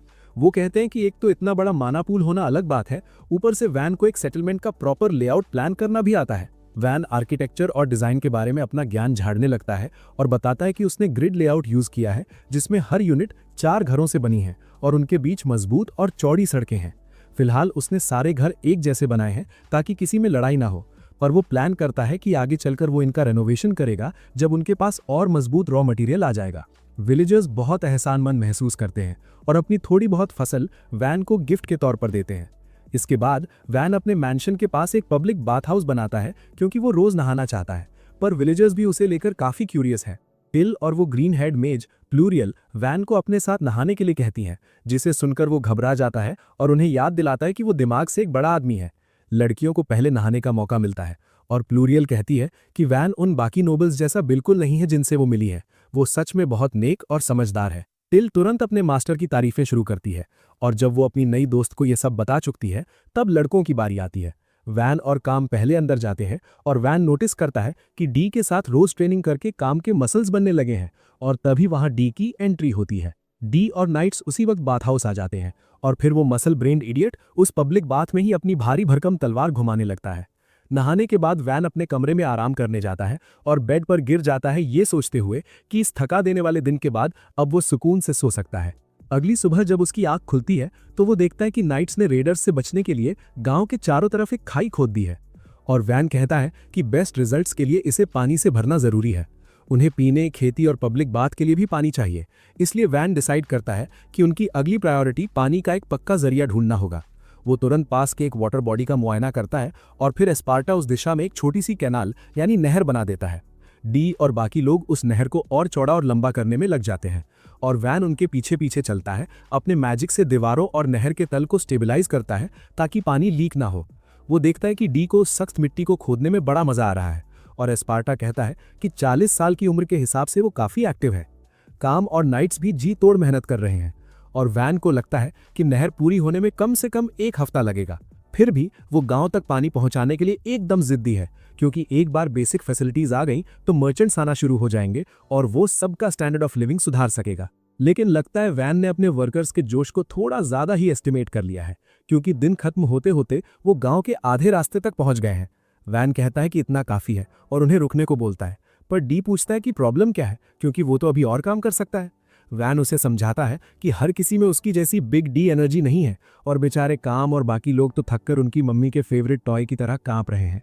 डी को एहसास होता है कि हर कोई उसकी तरह सॉलिड नहीं बना है, इसलिए वो दिन भर के लिए ब्रेक लेने पर राजी हो जाता है, भले ही उसके पास अकेले नहर खत्म करने का स्टैमिना बचा हो। अगली दोपहर नहर का काम पूरा हो जाता है और सब लोग रिवर के पास इसके उद्घाटन के लिए जमा होते हैं। वैन एस्पार्टा को गेट खोलने का इशारा करता है और वो एक पत्थर का प्लग तोड़ देता है ताकि पानी टनल में बहने लगे। जब सब लोग उस नहर में पानी को तेजी से बहते हुए देखते हैं जो उन्होंने मिलकर बनाई थी, तो सब जोर जोर से तालियां बजाते हैं और विलेजर्स इतना सारा पानी एक साथ देखकर दंग रह जाते हैं। जल्द ही गांव के चारों तरफ की खाइयां पानी से भर जाती हैं, पर वैन को डर है कि कहीं बारिश होने पर बाढ़ ना आ जाए। वो डिसाइड करता है कि वो गांव के पीछे एक झील खोदेगा ताकि वो सिचुएशन अवॉइड की जा सके, और एस्पार्टा कहता है कि ये सूखे मौसम के लिए एक रिजर्वॉयर का काम भी करेगा। थोड़ी ही देर में वैन और उसके दोस्त मिलकर गांव के पीछे एक शानदार झील यानी लेक तैयार कर देते हैं और पूरा गांव वहां इस नज़ारे को देखने के लिए उमड़ पड़ता है। इतना सारा पानी एक साथ देखकर लोग अपनी खुशी रोक ही नहीं पाते और विलेज चीफ तो वैन का शुक्रिया अदा करते थकते नहीं है, क्योंकि अब उन्हें अपने परिवार के लिए पानी भरने के लिए मीलों दूर पैदल नहीं भटकना पड़ेगा। कुछ दिनों बाद वैन गांव की दीवारों को और ज्यादा मजबूत करने का काम शुरू करता है। वो मिट्टी में पत्थर के टुकड़े मिलाता है और फिर अपने प्रोडक्शन मैजिक का इस्तेमाल करके उन्हें कॉन्क्रीट में बदल देता है। सबको अब पूरा यकीन हो चुका है कि इतनी सॉलिड और तगड़ी दीवार के होते हुए अगर बैंडिट्स ने हमला किया भी तो उनका कुछ नहीं बिगड़ने वाला। लेकिन भाई हमारा वैन अभी भी सेटिस्फाइड नहीं है। वो डिसाइड करता है कि डिफेंसेस को एक नेक्स्ट लेवल पर ले जाना होगा, इसलिए वो दीवार के ऊपर बड़े बड़े बलिस्टे इंस्टॉल कर देता है और उनके आगे मजबूत शीट्स लगा देता है ताकि दुश्मन के रेंज्ड अटैक से सेफ रहकर उन पर पलटवार किया जा सके। बैन बड़ी सादगी से कहता है कि ये तो बस बेसिक सी चीजें हैं, पर बाकी सब उसकी बात से बिल्कुल अग्री नहीं करते, क्योंकि ये दिखने में ही इतने कूल और धमाकेदार लग रहे हैं। सबको लगता है कि अब किसी की हिम्मत नहीं होगी इस गांव से पंगा लेने की, और एस्पार्टा तो यहां तक कह देता है कि इसे गांव कहना ही गलत है, क्योंकि ये तो अभी से एक किसी मजबूत किले फोर्ट्रेस जैसा दिखने लगा है। डी कहता है कि अगर जॉपा को पता होता कि बैन ये सब करने के लायक है तो वो उसे कभी दूर नहीं भेजता और शायद उसे तुरंत अपना अगला वारिस यानी सक्सेसर घोषित कर देता। एस्पार्टा इस बात पर थोड़ा डिसएग्री करता है। उसका मानना है कि जॉपा हमेशा कॉम्बैट एबिलिटीज और लड़ने की ताकत को ज्यादा अहमियत देते हैं और वो बैन के इस अनोखे टैलेंट की कदर कभी पूरी तरह से नहीं कर पाते। दी थोड़ा चिढ़कर आर्ग्यू करता है कि बैन के पास कॉम्बैट स्ट्रेंथ की कोई कमी नहीं है और वो शायद बाहर किसी भी वॉरियर से कहीं ज्यादा ताकतवर है। एस्पार्टा पलटकर जवाब देता है कि बैन की पावर लोगों की हिफाजत करने के लिए तो बेहतरीन है, पर इससे दूसरे इलाकों को जीता यानी कॉन्कर नहीं किया जा सकता। दी इसे अपनी पर्सनल इंसल्ट समझ लेता है और कहता है कि जंग का मतलब सिर्फ ढाल और तलवार का टकराना नहीं होता, उससे कहीं बढ़कर होती है स्ट्रैटेजी। जब बैन देखता है कि ये दोनों बड़े लोग जरूरत से ज्यादा सीरियस हो रहे हैं तो वो बीच में आकर उन्हें रुकने को बोलता है। वो समझाता है कि टैलेंट और उसके इस्तेमाल पर बहस करने से उनका कोई भला नहीं होने वाला और उन्हें बस इस बात पर फोकस करना चाहिए कि जो कुछ उनके पास है उससे अपनी जिंदगी को बेहतर कैसे बनाए। दी को अपनी गलती का एहसास होता है और वो जोर से हंसने लगता है। वो बैन की बात से सहमत होते हुए कहता है कि बैन जहां भी जाए वो एक शानदार रूलर ही बनेगा। वो पूरे कॉन्फिडेंस के साथ कहता है कि एक दिन बैन का साम्राज्य उसके बाप के इलाके को भी पीछे छोड़ देगा, पर हमारा बैन फिलहाल ब्रेकफास्ट में ज्यादा इंटरेस्टेड है क्योंकि उसे जोरों की भूख लगी है। वो टिल के बनाए हुए ब्रेकफास्ट का मजा लेता है और टिल भी खुश है कि उसे खाना पसंद आया क्योंकि उनके पास इंग्रेडिएंट्स की थोड़ी कमी चल रही है। तब बैन को रियलाइज होता है कि ये तो काफी चिंता वाली बात है और एस्पार्टा उसे बताता है कि गांव की डिफेंस सुधारना तो अच्छी बात है, पर अब उन्हें गांव की कमाई यानी इनकम के बारे में भी सोचना होगा। मर्चेंट्स के अलावा जो महीने में सिर्फ एक बार आते हैं उनका किसी से कोई कनेक्शन नहीं है। बैन जवाब देता है कि वो फर्नीचर और कटलरी का ध्यान तो खुद रख सकता है और विलेजर्स इतनी सब्जियां तो उगा ही लेता है कि सबका पेट भर सके, तो फिलहाल काम चल जाएगा। एस्पार्टा बड़े आराम से अपनी मुंछों से ऑमलेट का एक टुकड़ा साफ करता है और बैन को बताता है कि यहाँ सीजनिंग्स यानी मसालों की काफी कमी है और उनके पास वो इंग्रेडिएंट्स भी नहीं है जिनसे वो बेक डेजर्ट्स बन सकें जो बैन को इतने ज्यादा पसंद है। वैन ये सुनकर एकदम शॉक हो जाता है और तुरंत टिल की तरफ ऐसे मुड़ता है जैसे उसने उसे धोखा दे दिया हो। अब भाई डिजर्ट और मसालों के बिना लाइफ तो बेकार है, इसलिए वो डिसाइड करता है कि वो एक ऐसी स्पेशल इंडस्ट्री सेटअप करेगा जिससे इस गांव में इतना पैसा आए कि सबकी आंखें फटी की फटी रह जाएं। वो तुरंत अपनी टीम से आइडियाज मांगता है, जिस पर काम कहता है कि क्यों ना हमें नैनो क्यूब्स को बेचना शुरू करें क्योंकि ये मटेरियल तो एकदम रेवोल्यूशनरी है। लेकिन वैन तुरंत इस आइडिया को रिजेक्ट कर देता है क्योंकि इन क्यूब्स को सिर्फ वही हैंडल कर सकता है। फिर टिल कहती है कि हम मॉन्स्टर्स का शिकार करके उनके मटेरियल्स बेच सकते हैं, पर वैन इसे भी मना कर देता है क्योंकि ये काम सिर्फ नाइट्स और एडवेंचरर्स ही कर सकते हैं, आम लोग नहीं। एस्पार्टा को लगता है कि इस गांव में कुछ स्पेशल ढूंढना काफी मुश्किल है, तो वैन डिसाइड करता है कि अब उसे अपना दिमाग थोड़ा ज्यादा ही लगाना पड़ेगा। उसी दिन बाद में उसकी मुलाकात औरतों के ग्रुप के उस मोटे से बंदे फैटी से होती है। वो कहता है कि वैन, तुम्हारे सर्वेंट्स तुमसे बहुत प्यार करते हैं क्योंकि जब मैंने उनसे उनके वेपन्स दिखाने को कहा तो उन्होंने साफ मना कर दिया ताकि उनके वेपन्स खराब ना हो जाएं। वैन दोनों से थोड़ा निराश होता है और कहता है कि भाई वेपन्स तो चलाने के लिए होते हैं, अगर उन्हें बस संभाल कर रखोगे तो जरूरत पड़ने पर वो काम नहीं आएंगे। वैन उन्हें एनकरेज करता है कि अपने हथियार चलाओ। तभी वो मोटू एडवेंचरर और क्लेदर से बनी अपनी एक ढाल निकालता है। वो बड़े चौड़ में कहता है कि ये शील्ड बहुत मजबूत है और इससे वो उनके वेपन्स की पावर चेक कर सकता है, इसलिए वो उन्हें अटैक करने को कहता है। काम थोड़ा हिचकिचाते हुए मान जाता है और अपनी कटाना से उस ढाल पर एक हल्का सा टैप करता है। मिस्टर प्लस साइज्ड हंसते हुए कहता है कि ओए थोड़ा जोर तो लगाओ, ये कोई अटैक थोड़ी है। पर अगले ही पल उसकी फटकर हाथ में आ जाती है जब वो देखता है कि उसकी ढाल का एक हिस्सा कटकर नीचे गिर गया है। उसे यकीन ही नहीं होता कि उसकी इतनी महंगी ढाल एक झटके में बर्बाद हो गई। और ऊपर से वैन उसे बताता है कि वो तलवार जो मेटल की दिख रही है वो असल में सिर्फ लकड़ी वुड से बनी है। ये सुनकर वो मोटू बंदा बच्चों की तरह रोने लगता है, पर वैन तुरंत अपने मैजिक से उसकी शील्ड फिक्स कर देता है। तभी ऑर्थो वहां आता है और वैन से पूछता है कि क्या वो कुछ वैल्यूएबल ओर्स खरीदना चाहेगा। वैन देखकर दंग रह जाता है कि वो रेयर मिनरल से भरी एक पूरी गाड़ी लेकर आया है। ऑर्थो समझाता है कि गांव के पास जो पहाड़ है वो ओर्स से भरे पड़े हैं और उन्हें ज्यादा दूर जाने की जरूरत भी नहीं पड़ी। उसके पास iron ore, copper ore, silver ore है और थोड़ा सा सोना भी, पर सबसे कीमती चीज थी मिथ्रिल ओर, जिसे देखकर वैन पागल ही हो जाता है। वो हैरान है कि पहले किसी ने इन रिसोर्सेज को ढूंढा क्यों नहीं। तो ऑर्थो कहता है कि ये जगह इतनी दूर और इनकन्वीनियंट है कि किसी ने यहाँ आने की जहमत ही नहीं उठाई। इसके बाद वैन आयरन ओर पर काम शुरू करता है और उसे भी नैनो क्यूब में बदल देता है। वो मोटो एडवेंचरर ये देखकर एक्साइटेड हो जाता है और वैन से पूछता है कि क्या वो इससे तलवारें बना सकता है। वैन को उसकी शील्ड तोड़ने का अभी भी थोड़ा बुरा लग रहा था, इसलिए वो उसके लिए एक स्वॉर्ड बनाने को राजी हो जाता है। वो बंदा उससे एक शॉर्ट स्वॉर्ड और एक लॉन्ग स्वॉर्ड मांगता है। वैन पहले शॉर्ट स्वॉर्ड बनाता है और पूरे फोकस के साथ हर डिटेल इमेजिन करता है कि वो ड्यूरेबल, शार्प और दिखने में एकदम शानदार हो। वो एडवेंचरर स्वॉर्ड देखकर झूम उठता है और बाकी सब उसे घेर लेते हैं, जबकि वैन उसी डिजाइन की एक लॉन्ग स्वॉर्ड भी तैयार कर देता है। ये देखकर बाकी एडवेंचरर्स के तो होश ही उड़ जाते हैं और वो सब वैन के पीछे पड़ जाते हैं कि उन्हें भी ऐसी ही तलवारें चाहिए। लेकिन क्योंकि ओर्स वही लाए थे, वैन डिसाइड करता है कि वो सबके लिए एक एक स्वॉर्ड बनाएगा। तभी प्लूरियल कहती है कि ये तलवारें मार्केट में बहुत महंगी बिक सकती हैं। वैन सोचता है कि अगर वो मिथ्रिल से स्वॉर्ड्स बनाए तो शायद कीमत और भी ज्यादा मिलेगी। तभी एस्पार्टा वहां पहुंचता है। वो मिथ्रिल और चेक करके बताता है कि ये बहुत रेयर है और अगर ये पहाड़ों के बाहर जंगल में ही मिल गया है तो इसका साफ मतलब है कि आसपास कोई डंजन है। वो समझाता है कि अगर यहाँ डंजन मिल गया तो ये गांव रातों रात फेमस हो जाएगा और हजारों लोग रोज यहाँ आने लगेंगे। ये इकोनॉमी के लिए तो अच्छा है, पर वैन जानता है कि फिलहाल वो इतने लोगों का बोझ नहीं उठा सकते। ऊपर से उसे डर है कि डंजन के लालच में दुश्मन देश या पड़ोसी नोबल्स उन पर हमला कर देंगे। प्लूरियल कहती है कि अगर डंजन मिल गया तो वैन के पिता तुरंत नाइट्स भेजेंगे इस पर कब्जा करने के लिए। वैन दुखी होकर कहता है कि उसके पिता ने तो उसे डिसोन कर दिया है, तो अगर ये गांव इंपॉर्टेंट बन गया तो उसे फिर से कहीं और भेज दिया जाएगा। प्लूरियल अब समझ जाती है कि वैन पहले इस गांव को एक मजबूत टेरिटरी बनाना चाहता है, इससे पहले कि वो डंजन की खबर बाहर फैलाए। ऑर्थो वादा करता है कि वो उस तरफ नहीं जाएंगे जहां डंजन हो सकता है और उसके दोस्त भी मान जाते हैं। वैन उनका शुक्रिया अदा करता है कि उन्होंने इतना बड़ा राज छुपाया, भले ही डंजन ढूंढने में उनका ज्यादा फायदा होता। कुछ ही वक्त में वैन बेहतर मटेरियल से गांव का हुलिया बदल देता है, पर टिल को फिक्र है कि वो जरूरत से ज्यादा काम कर रहा है। तभी एक विलेजर भागता हुआ आता है और चिल्लाता है कि आर्मर्ड लिजर्ड मॉन्स्टर्स का एक झुंड गांव की तरफ बढ़ रहा है। वैन तुरंत सबको दीवारों के अंदर आने का ऑर्डर देता है और गेट लॉक कर देता है। विलेजर्स उन मॉन्स्टर्स को देखकर कांप रहे हैं, पर वैन उन्हें हौसला देता है कि अगर वो साथ मिलकर लड़ें तो वो किसी भी मुश्किल को हरा सकते हैं। वैन की बातों से सब मोटिवेट हो जाते हैं और कसम खाते हैं कि वो अपने गांव की हिफाजत के लिए आखिरी दम तक लड़ेंगे। वैन तुरंत उन्हें दीवारों पर जाने और बलिस्टे संभालने को कहता है। काम उसे बताता है कि ऑर्थो और उसका ग्रुप शिकार पर गए हैं, इसलिए किसी को कमान संभालने होगी, और वैन खुद अपने सिटीजन्स के साथ ऊपर जाने का फैसला करता है। पर टिल रोते हुए उसका हाथ पकड़ लेती है। वैन भले ही कोई सिंप ना हो, पर वो उसे दुख नहीं देना चाहता, इसलिए वो डी से कहता है कि वो ऊपर जाए और उसे रियल टाइम सिचुएशन बताता रहे, जबकि वो खुद जमीन पर रहकर ऑर्डर्स देगा।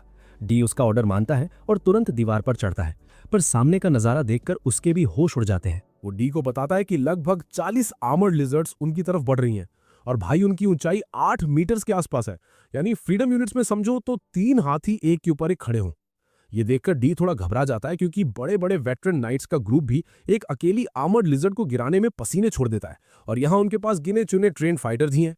वैन तुरंत कमान संभालता है और उसे जायंट क्रॉसबोज में लोहे के तीर आयरन एरोज लोड करने का ऑर्डर देता है, और डी बिना वक्त गवाए आगे बढ़ जाता है। उसके नाइट्स उसे वार्न करते हैं कि इन लिजर्ड्स की स्किन इतनी सख्त है कि नॉर्मल हथियार उनके स्केल्स को खरोच तक नहीं पाएंगे, और डी ये बात अच्छे से जानता है। वो कहता है कि अब तक उसने अपनी जिंदगी की सारी जंगें जीती हैं, पर इस बार वो अपने दिमाग की जगह वैन के दिमाग और उसके फैसले पर भरोसा करना चाहता है। वो सबको बलिस्ता लोड करने का हुक्म देता है और फिर जोर से चिल्लाता है, फायर। जैसे ही तीर लिजर्ड से टकराते हैं, वो एक पल के लिए गायब हो जाते हैं, और डी को समझने में थोड़ा वक्त लगता है कि जहां जहां तीर लगे हैं वहां उन मॉन्स्टर्स के शरीर में बड़े बड़े छेद हो चुके हैं। वो आर्मर्ड लिजर्ड्स इनर्शिया की वजह से कुछ सेकंड्स तक आगे बढ़ती हैं और फिर ढेर होकर जमीन पर गिर जाती हैं, और पहली ही बार में गांव वाले 10 लिजर्ड्स को ढेर कर देते हैं। डी वैन के बनाए हथियारों की क्वालिटी देखकर दंग रह जाता है, और साथ ही उन विलेजर्स से भी काफी इंप्रेस होता है, जो पता नहीं कैसे मेरे कॉल ऑफ ड्यूटी के रैंक्ड मैचेस वाले टीममेट से भी अच्छा एम कर रहे थे। वो सबको राउंड 2 के लिए तैयार होने को कहता है, पर नाइट्स बताते हैं कि अब हर बलिस्ता के लिए सिर्फ एक ही लोहे का तीर बचा है। डी कहता है कि जो है वही लोड करो और चला दो, और वो कुछ और लिजर्ड्स को मार गिराने में कामयाब हो जाते हैं, लेकिन अभी भी लगभग आधी लिजर्ड्स बची हुई थी और उनका एमो खत्म हो चुका था। डी ये खबर वैन तक पहुंचाता है और वैन तुरंत इस प्रॉब्लम का सोल्यूशन ढूंढने लगता है। तभी उसे अचानक याद आता है कि कैसे काम की लकड़ी की तलवार ने फैटी की हाई स्पेक शील्ड को मक्खन की तरह काट दिया था, और वो सोचता है कि शायद ये लकड़ी आर्मर्ड लिजर्ड्स पर भी काम कर जाए। वो डी को लकड़ी के तीर यूज करने को कहता है। नाइट्स को लगता है कि ये पागलपन है, क्योंकि लकड़ी भला उस स्टील जैसी सख्त स्किन के पार कैसे जाएगी। डी उन्हें चुप करा देता है और कहता है कि वैन ने पहले ही उन्हें कई बार गलत साबित किया है, इसलिए वो उस पर पूरा भरोसा करेगा। वो सबको विलेजर्स को लकड़ी के तीर लोड करके चलाने का ऑर्डर देता है, और हैरानी की बात यह है कि वो लकड़ी के तीर भी लिजर्ड्स के पार निकलने लगते हैं, भले ही वो बीच में अटक जाए। खुशकिस्मती से वो तीर उनके वाइटल ऑर्गन्स तक पहुंच रहे थे और उन्हें तुरंत ढेर कर रहे थे, और अब डी समझ गया था कि उन्हें हरा पाना नामुमकिन है। वो विलेजर से कहता है कि फिर से लोड करो और फायर करो, क्योंकि आज रात सबको लिजर्ड मीट की दावत मिलने वाली है। गांव वाले उसकी बात मानते हैं और आर्मर्ड लिजर्ड्स पर तीरों की बारिश कर देते हैं, जिससे जो थोड़ी बहुत बची थी वो भी साफ हो जाती हैं। डी बड़े गर्व से वैन और बाकी सबके सामने अपनी जीत का ऐलान करता है, और सब जोर जोर से जश्न मनाने लगते हैं। टिल वैन को जोर से गले लगा लेती है, जबकि वैन अभी भी ये प्रोसेस कर रहा है कि उसके लकड़ी के हथियार इतने खतरनाक मॉन्स्टर्स पर कैसे काम कर गए। दीवार के ऊपर खड़े नाइट्स डिस्कस करते हैं कि उनकी साइड से एक भी बंदा घायल नहीं हुआ और एमो भी काफी बचा है, डी को लगता है कि लड़ाई इतनी जल्दी खत्म हो गई कि उसे थोड़ा अधूरा सा लग रहा है, पर ये इस बात का सबूत था कि वैन की एबिलिटी कितनी ओपी है। थोड़ी देर बाद गांव वाले उन लिजर्ड्स की बॉडीज को प्रोसेस करना शुरू करते हैं ऑर्थो की पार्टी की देखरेख में, जो काफी देर से वापस लौटे थे। ऑर्थो ने बताता है कि आंखें, दांत, खाल और मैजिक कोर को संभाल कर रखो, जबकि मीट को खाने के लिए स्टोर करो। वो कहता है कि आमतौर पर इन लिजर्ड्स को प्रोसेस करने में बहुत वक्त लगता है और मीट खराब हो जाता है, पर वैन के बनाए नाइफ्स की वजह से ये काम मक्खन की तरह हो रहा है।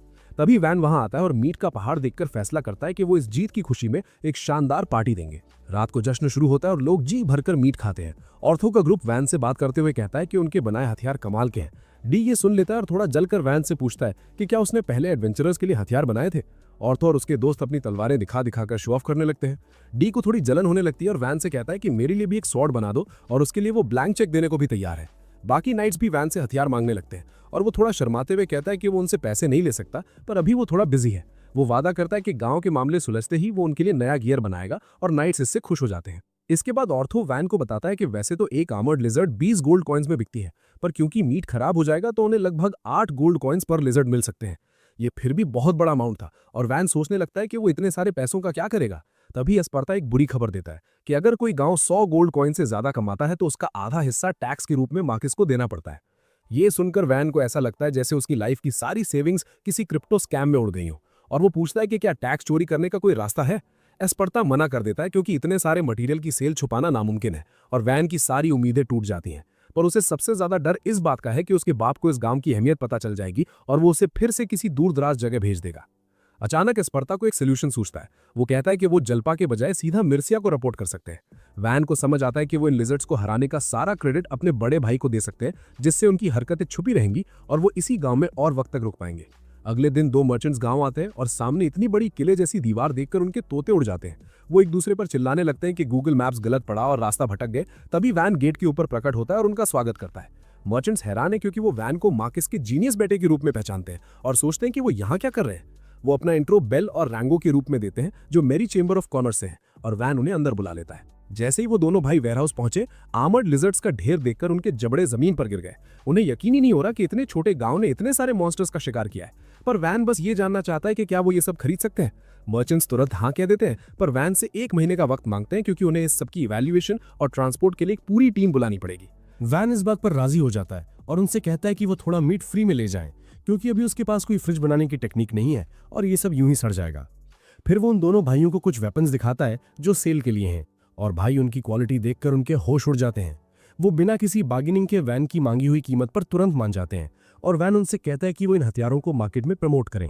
लेकिन दोनों भाई थोड़ा हिचकिचाने लगते हैं और वैन समझ जाता है कि ये नूब्स खुद को बहुत बड़ा प्रो समझ रहे हैं और सोचते हैं कि वो उसकी स्वॉर्ड्स की ट्रेड पर कब्जा यानी कि मोनोपोलाइज कर लेंगे। वो उन्हें समझाता है कि अगर वो इसे राज रखने की कोशिश भी करें तो भी लोग इस गांव का पता लगा ही लेंगे, क्योंकि उनका रूट फॉलो करना आसान है। ये सुनकर दोनों भाई शॉक हो जाते हैं। तब वैन उन्हें बताता है कि एक और रास्ता है जिससे वो इनसेन प्रॉफिट कमा सकते हैं। वो इस बारे में जानने के लिए एकदम बेताब हो जाते हैं और वैन उन्हें ऑफर देता है कि वो इसी गांव में अपनी एक दुकान खोल लें। दोनों भाई तुरंत इस ऑफर को लपक लेते हैं और वैन के आगे झुककर अपना एहसान जताते हैं।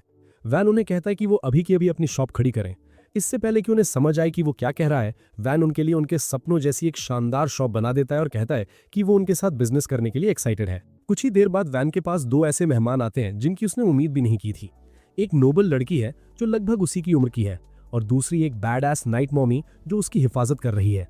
ये नाइट मॉमी पहले से ही काफी जजमेंटल है और ऐलान करती है कि वो पता लगा कर रहेगी कि वैन सच में कोई जीनियस है या बस शो ऑफ कर रहा है। इसी बीच वैन को एस्पार्टा से ढेर सारा होमवर्क मिल रहा है। वो उसे 10,000 लोगों के रहने लायक एक सिटी प्लान करने को कहता है, क्योंकि जिस रफ्तार से गांव डेवलप हो रहा है ये जल्द ही एक शहर बन जाएगा। वो वैन से पूछता है कि उसे कैसा फोर्ट्रेस सिटी चाहिए, ये बताते हुए कि स्क्वायर शेप्ड फोर्ट्रेसेस सबसे कॉमन है। मगर वैन तो ठहरा एक्स्ट्रा। वो कहता है कि उसे एक स्टार शेप्ड फोर्ट्रेस बनाना है, क्योंकि इससे दुश्मनों को उन डिफेंस पॉइंट्स को पार करने में बहुत वक्त लगेगा जो वो किले के चारों तरफ सेट करेगा। एस्पार्टा को ये आइडिया पसंद आता है और वैन की मदद करने लगता है। तभी रेड हेड नाइट कमरे में घुसती है और बताती है कि पड़ोसी फर्डिनांडो काउंटी से एक एमिसरी उनसे मिलने आया है। वैन उन्हें अंदर बुलाता है और वो वही नोबल लड़की और मॉमी नाइट निकलती हैं। वैन उनका स्वागत करता है और वो मॉमी अपना इंट्रो मीरा के रूप में देती है, जो एक नाइट से प्रमोशन पाकर अब एक वाइस काउंटेस बन चुकी है। लड़की थोड़ा नर्वस होकर अपना नाम आर्ट बताती है, जो काउंट फर्डिनांडो की सबसे छोटी बेटी है, और वैन उन्हें बैठने को कहता है। मीरा तुरंत वैन से पूछती है कि उसके हिसाब से वो यहाँ क्यों आई है। वैन बिना डरे कहता है कि वो उसे असेस करने आई हैं, ताकि अगर वो कोई खतरा लगे तो उसे अपनी तरफ कर सकें। ये सुनकर मीरा हंसने लगती है क्योंकि वैन का निशाना एकदम सही था। वो बताती है कि काउंट को लगता है कि मार्किस जाल्पा ने अपने जीनियस बेटे को यहाँ इसलिए भेजा है ताकि वो उनकी टेरिटरी पर कब्जा कर सकें। लेकिन मीरा का मानना है कि वैन को यहाँ इसलिए भेजा गया है क्योंकि उसके पास एलिमेंटल मैजिक नहीं है। वैन सच बोलने का फैसला करता है और बताता है कि एलिमेंटल मैजिक वाली बात सही है, पर वो यहाँ जंग के लिए नहीं आया है, उसे बस उसके बाप ने निकाल दिया है। मीरा को इस बात पर यकीन नहीं आता क्योंकि वैन ने इतने कम समय में गांव को इतना डेवलप कर दिया है। उसे लगता है कि वैन के साथ 5000 सोल्जर्स भेजे गए हैं ताकि इस गांव को एक मिलिट्री बेस बनाया जा सके। वैन ये सुनकर जोर से हंसने लगता है और माफी मांगते हुए मीरा को बताता है कि उसे घर से सिर्फ उसके सामान और काम के साथ धक्के देकर निकाला गया था और कोई उसे बाय कहने तक नहीं आया। मीरा हैरानी से पूछती है कि क्या वो इस बटलर और डेप्यूटी नाइट कमांडर को देखकर हेल्यूसिनेट कर रही है। तब डी बताता है कि वो अपनी मर्जी से वैन की ट्रेनिंग पूरी करने आया है और उसने नाइट कमांडर के वापस आने के ऑर्डर्स को भी इग्नोर कर दिया है। एस्पार्टा भी बताता है कि उसने रिटायरमेंट ले ली है और अब वो हॉबी के तौर पर वैन को पढ़ा रहा है। और टिल कहती है कि वो हमेशा वैन की सेवा करना चाहती है क्योंकि वो हर किसी के साथ तमीज से पेश आता है। लेकिन इतनी तेजी से डेवलपमेंट कैसे हुआ, ये अभी भी एक राज था। तो वैन उन्हें एक डेमो देने का फैसला करता है। वो गांव के बाहर ले जाता है और एस्पार्टा से मिट्टी की एक दीवार बनाने को कहता है ताकि वो उसे एक फोर्ट्रेस ग्रेड वॉल में बदल सके। मीरा बटलर के मैजिक से इंप्रेस तो होती है, पर कहती है कि ये दीवार माना खत्म होते ही ढेर हो जाएगी। वैन तुरंत अपना मैजिक यूज करता है और उस मिट्टी की दीवार को सॉलिड कंक्रीट में बदल देता है और फिर कुछ वुड नैनो क्यूब से गेट तैयार कर देता है। मीरा और आर्ट ये देखकर दंग रह जाती हैं और वैन से उसके मैजिकल एट्रीब्यूट के बारे में पूछती हैं। वो जवाब देता है कि उसके पास प्रोडक्शन मैजिक है जिसे सबसे बेकार समझा जाता है और इसी वजह से उसे यहाँ एग्जाइल किया गया है। ये सुनकर आर्ट को अपनी बदकिस्मती भरी जिंदगी याद आ जाती है। फिर मीरा अपने दूसरे एजेंडा पर आती है। वो वैन को बताती है कि उसे यहाँ आर्ट का रिश्ता यानी कि मैरिज प्रपोजल लेकर भेजा गया है। वैन समझ जाता है कि काउंट अपनी बेटी उसे इसलिए देना चाहते हैं ताकि वो उनकी टेरिटरी पर हमला न करें। वो मीरा से कहता है कि शादी की कोई जरूरत नहीं है क्योंकि वो किसी से झगड़ा नहीं चाहता और वो बस यहाँ एक सुकून भरी जिंदगी बिताना चाहता है। मीरा उसे बताती है कि पहले वो नहीं चाहती थी कि आर्ट की एंगेजमेंट किसी गुमनाम गांव के लॉर्ड से हो क्योंकि ऐसी घटिया जगह पर वो खुश नहीं रह पाएगी, पर वैन का पोटेंशियल और उसका कैरेक्टर देखकर अब वो इस शादी के सपोर्ट में है। वो वैन की इंटेलिजेंस, करिश्मा और उसके विल पावर की तारीफ करने लगती है और कहती है कि अगर ये लीगल होता तो वो खुद उससे शादी कर लेती। वैन एक मॉमी वाइफू का ख्याल से एक्साइटेड तो होता है, पर बदकिस्मती से उसे अभी सिर्फ आर्ट ही मिल सकती है। मीरा आर्ट से पूछती है कि क्या वो वैन से शादी करना चाहती है क्योंकि उसे इससे बेहतर लड़का नहीं मिलेगा। आर्ट शर्मा के कहती है कि वैन एक अच्छा लड़का है, पर उसने अभी शादी के बारे में सोचा नहीं है। वैन भी उसे कहता है कि वो अपना वक्त ले क्योंकि ये उसकी लाइफ का सबसे बड़ा डिसीजन है। मीरा बताती है कि वो रात भर गाँव में ही रुकेंगी ताकि वो आराम से सोच सके। वैन थोड़ा शॉक्ड होता है, पर जब मीरा मैंशन में कमरे के बारे में पूछती हैं तो वो उनके लिए एक शानदार इन यानी होटल बनाने का फैसला करता है।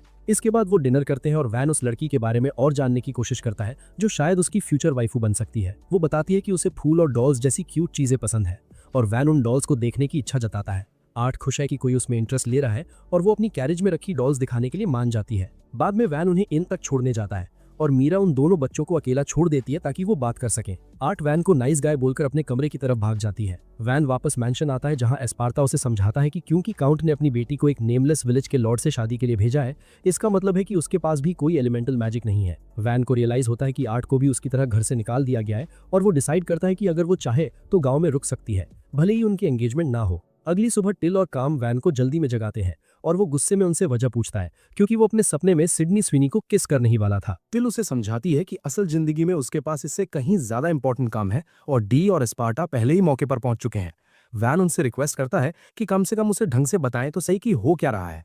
तब टिल कहती है कि उसे सब कुछ लेक वैन पहुंचकर खुद ही पता चल जाएगा, वही झील जो उसने कुछ दिन पहले बनाई थी। वैन ये जानकर काफी शॉक हो जाता है कि गांव वालों ने उस झील का नाम उसके नाम पर रख दिया है और वो तुरंत अपने दिमाग में एक नोट बनाता है कि उन्हें गांव का नाम अपने नाम पर रखने से रोकना होगा।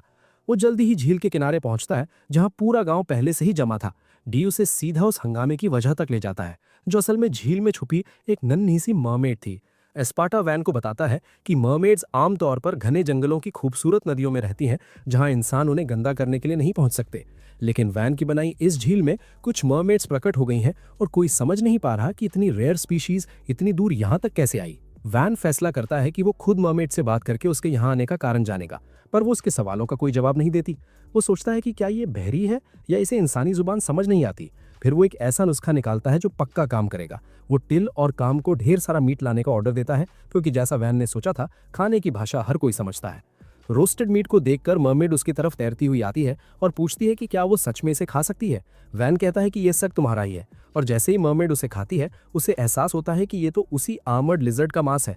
वो पूछती है कि इन खतरनाक लिजर्ड्स को किसने हराया। और इससे पहले कि वैन हम्बल बनकर गांव की टीम वर्क को क्रेडिट देता, सब लोग एक सुर में चिल्ला उठते हैं कि ये सब अकेले वैन ने किया है। मर्मेड ये जानकर काफी सैटिस्फाइड लगती है और वो तुरंत पानी के अंदर जाकर गायब हो जाती है। वैन सोचता है कि शायद वो जल्दी वापस आएगी, पर एस्पार्टा को ऐसा नहीं लगता क्योंकि मर्मेड्स बिगफुट से भी ज्यादा शाय होती हैं। पर हैरानी की बात यह थी कि अगले ही दिन पूरा का पूरा मर्मेड क्लैन वैन के दरवाजे पर हाजिर हो जाता है और उन्हें देखकर वैन के होश उड़ जाते हैं। उसे लगता है कि शायद वो इसलिए आए हैं क्योंकि उसने आर्मर्ड लिजर्ड्स को हराया था, और वो सोचता है कि क्या ये मर्मेड्स उन बड़े स्केली मॉन्स्टर्स की पूजा करती हैं। एस्पार्टा उसके इस आइडिया को एकदम बकवास बताता है और कहता है कि बेहतर होगा अगर हम सीधा उनसे ही पूछ लें। तभी मर्मेड्स का वो बड़ा और डरावना सा दिखने वाला लीडर आगे आता है और वैन का शुक्रिया अदा करता है कि उसने कल उसकी बेटी के साथ इतना अच्छा बर्ताव किया। वैन कहता है कि मोस्ट वेलकम, और फिर मर्मेड किंग पूछता है कि क्या सच में उसने उन आर्मर्ड लिजर्ड्स को धूल चटाई है। वैन हाँ तो कहता है, पर साथ में ये भी ऐड करता है कि ये एक टीम एफर्ट था, मगर उसकी ये बात कोई नहीं सुनता और सब आपस में फुसफुसाने लगते हैं कि एक छोटे से बच्चे ने इतने ताकतवर मॉन्स्टर्स को हरा दिया। मर्मेड किंग अचानक वैन को एक हीरो घोषित कर देता है और ऐलान करता है कि उसे उसकी बेटी लोटा से शादी करने की इजाजत है। वैन ये सुनकर थोड़ा घबरा जाता है और मर्मेड किंग उससे पूछता है कि क्या उसे लोटा पसंद नहीं आई। वो उसे यकीन दिलाता है कि जब लोटा बड़ी होगी तो वो सबसे बड़ी मम्मी बनेगी। लेकिन वैन सिर्फ प्रेजेंट को देख रहा है और वो मर्मेड किंग से कहता है कि उसकी बेटी अभी महज एक बच्ची है। वो कहता है कि लोटा को अभी शादी का एस भी नहीं पता, जबकि दूसरी तरफ वो लड़की उसे हमेशा के लिए बांधने की कोशिश कर रही है। वो किंग से पूछता है कि आखिर क्या वजह है जो वो उसका रिश्ता ऑफर कर रहे हैं। मर्मेड किंग बड़े दुख के साथ जवाब देता है कि उन्हें इंसानों के साथ रहना पसंद नहीं है, पर हाल ही में आर्मर्ड लिजर्ड्स ने उनके इलाके में घुसकर उनके बहुत से लोगों को मार दिया है, इसलिए वो अपनी बेटी का हाथ किसी भी ऐसे हीरो को देने को तैयार है जो उन्हें हरा सके।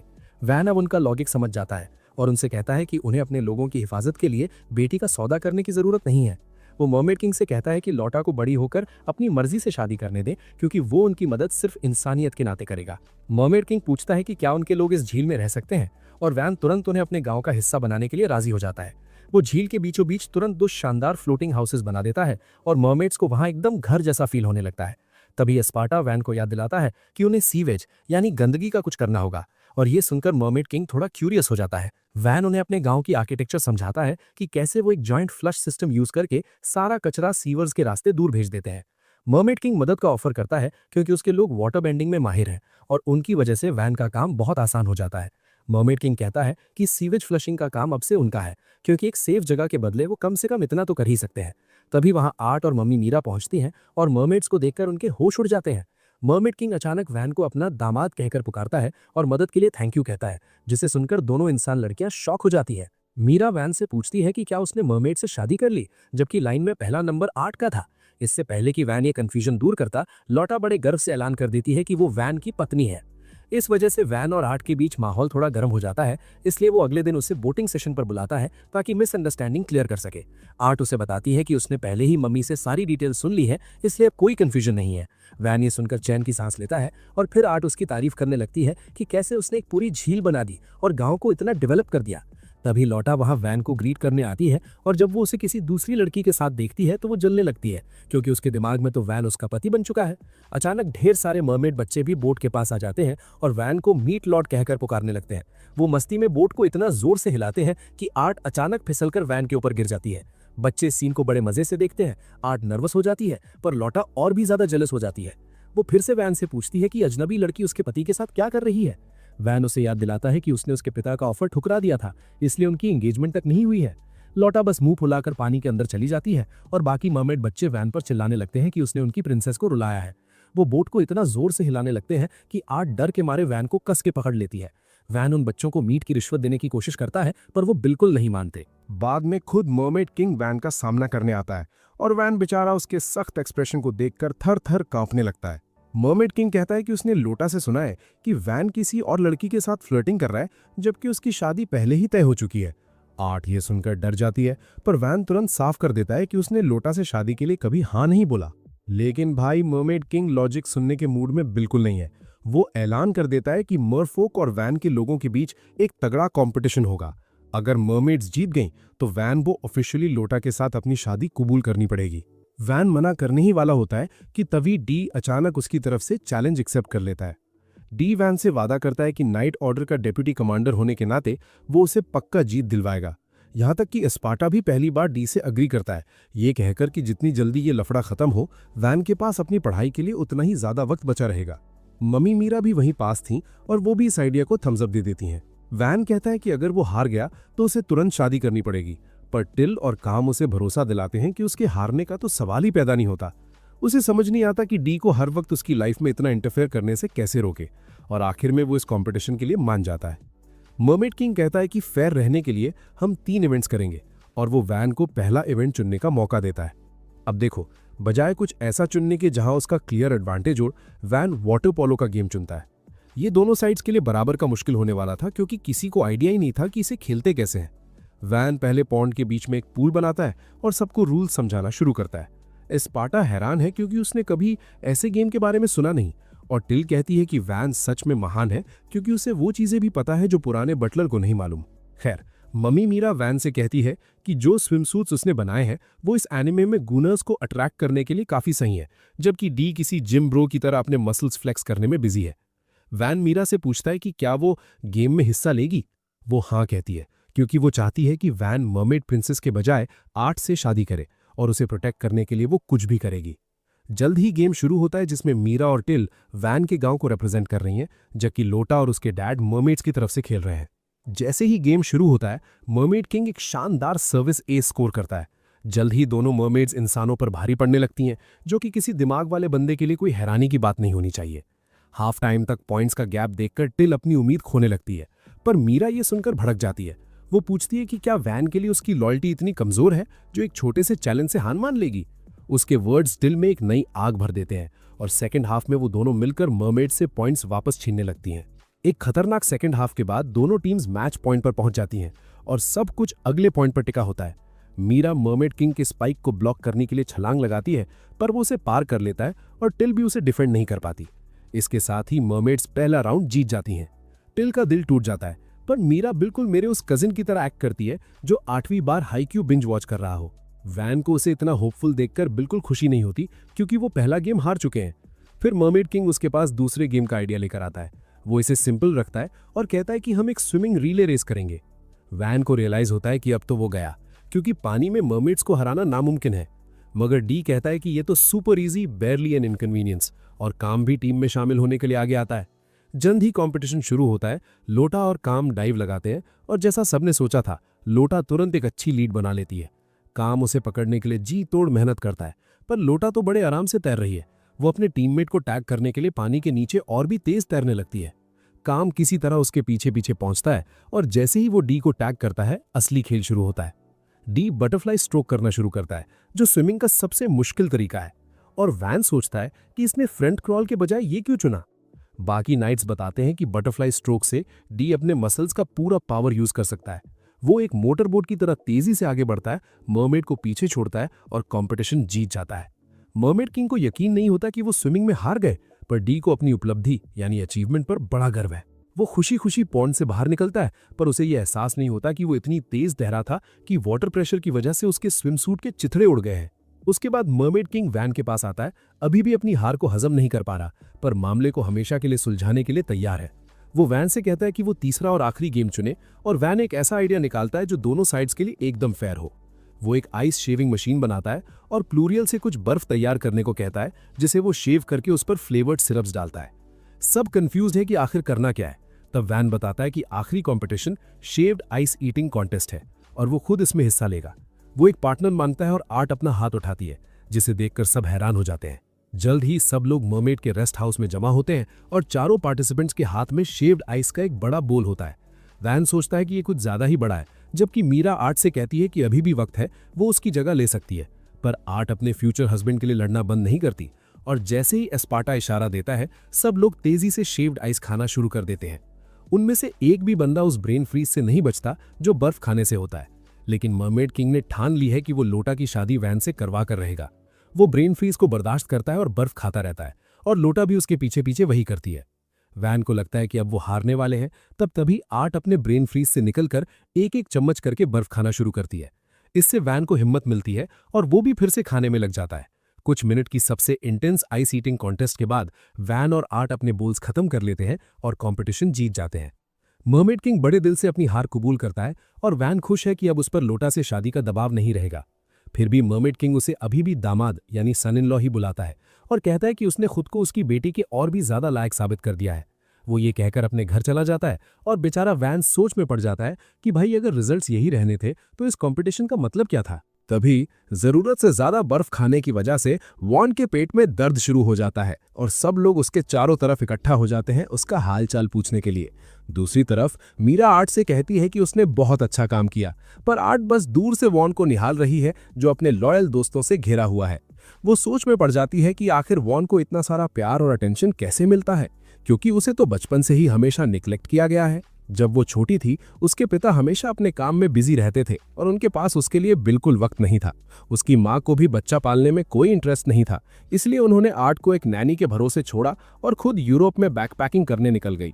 जैसे जैसे वो बड़ी हुई किसी ने उस पर ध्यान नहीं दिया, क्योंकि वो थोड़ी डरपोक और दिमाग से थोड़ी हल्की बॉर्डरलाइन डम थी। उसके पास सिर्फ एक ही अच्छी चीज थी, उसका मैरियनेट मैजिक, जिससे वो पपेट्स को एकदम परफेक्टली कंट्रोल कर सकती थी। आर्ट को लगा था कि वो इससे अपनी माँ को इम्प्रेस कर पाएगी, पर वो बहुत बड़ी गलतफहमी में थी। उसकी माँ ने उसे इम्प्रेस होने के बजाय एक थप्पड़ जड़ा और उसे हमेशा के लिए छोड़ दिया, क्योंकि नोबल्स की नज़र में मैरियनेट मैजिक सिर्फ बेकार ही नहीं बल्कि बुरा यानी ईविल समझा जाता था। उसके बाद सब ने उसे इग्नोर करना शुरू कर दिया और जब वो 10 साल की हुई तो उसके बाप ने उसे एक गुमनाम गांव के लॉर्ड से शादी करने के लिए भेज दिया। वो काफ़ी परेशान थी, पर वॉन तो एक बहुत ही नेक दिल इंसान निकला। भले ही उसके पास एक यूजलेस मैजिक था, फिर भी वो पूरे कॉन्फिडेंस के साथ रहता था और हर कोई उससे प्यार करता था। वॉन को देखकर आर्ट अब फैसला करती है कि वो अपनी पपेट्री मैजिक की और भी ज्यादा प्रैक्टिस करेगी, ताकि एक दिन लोग उसे उसके हुनर के लिए पसंद करें। अगले दिन वॉन विलेजर्स को कुछ नए कंस्ट्रक्शन वर्क के लिए इकट्ठा करता है और रात को एक शानदार बारबेक्यू पार्टी का लालच देकर उन्हें पूरा हाइप कर देता है। तभी आर्ट वहां उसे ग्रीट करने आती है और पूछती है कि क्या वो उसे काम करते हुए देख सकती है, क्योंकि वो भी वॉन की तरह बनना चाहती है। पर दोस्तों, ये कहानी अब यहीं खत्म होती है और ये वीडियो भी। याद से इस वीडियो को लाइक करें और चैनल को सब्सक्राइब जरूर कर देना। देखने के लिए शुक्रिया। क्या आर्ट अपनी पपेट्री मैजिक से सबका दिल जीत पाएगी? अगर आप अगला पार्ट देखना चाहते हैं तो मुझे जरूर बताएं। This content is made for educational and entertainment purposes only. All movie clips and visuals belong to their respective owners. Thank you for watching.